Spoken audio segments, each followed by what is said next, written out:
While attending a couple of Christmas gatherings of Filipino Canadians here in Vancouver, I decided to do a survey and interview on how Filipino-Canadian retirees spend their time and money. Hello and welcome to this channel. If you haven't subscribed yet, please consider doing so that you will be notified if new video is uploaded. So, after talking to more than 20 retirees, this is what I found out. Number 1.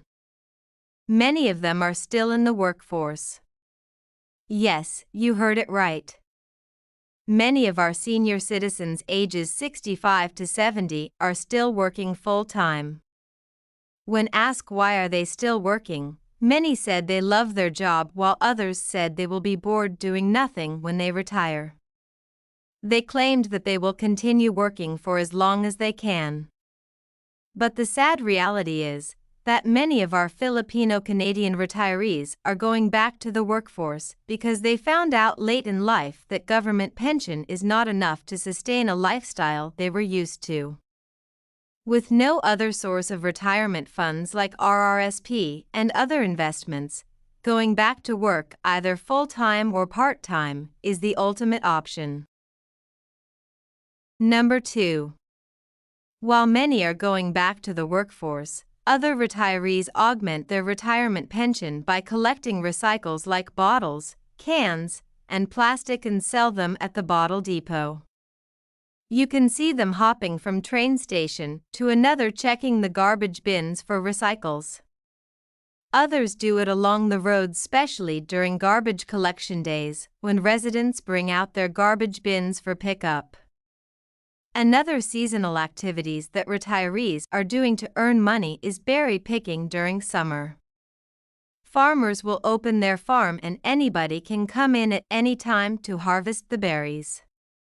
You can come for an hour or two or the whole day, so it's very flexible and you will be paid based on the weight of your harvest.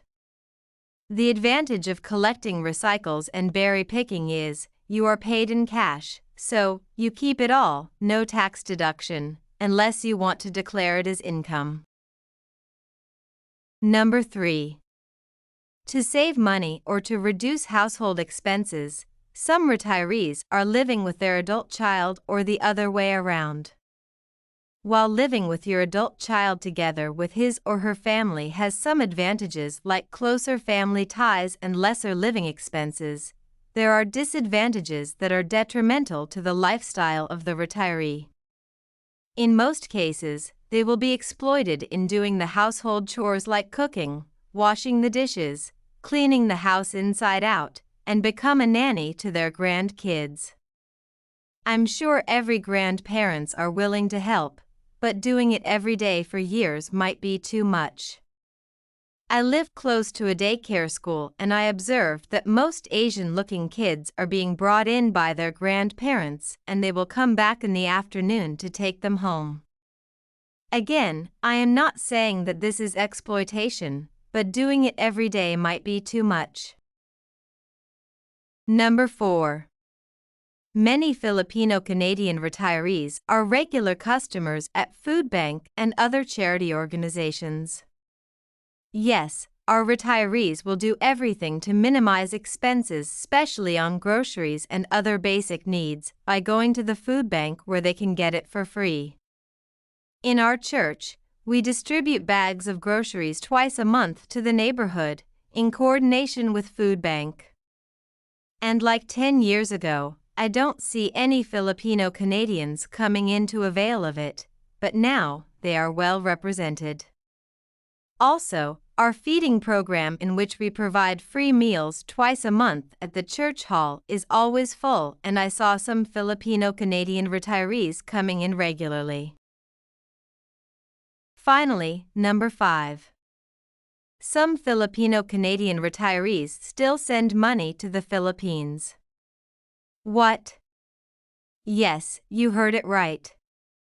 I myself was in shock to learn that a few retirees still financially support an adult child or relatives back home despite the fact that they themselves are struggling financially here in Canada.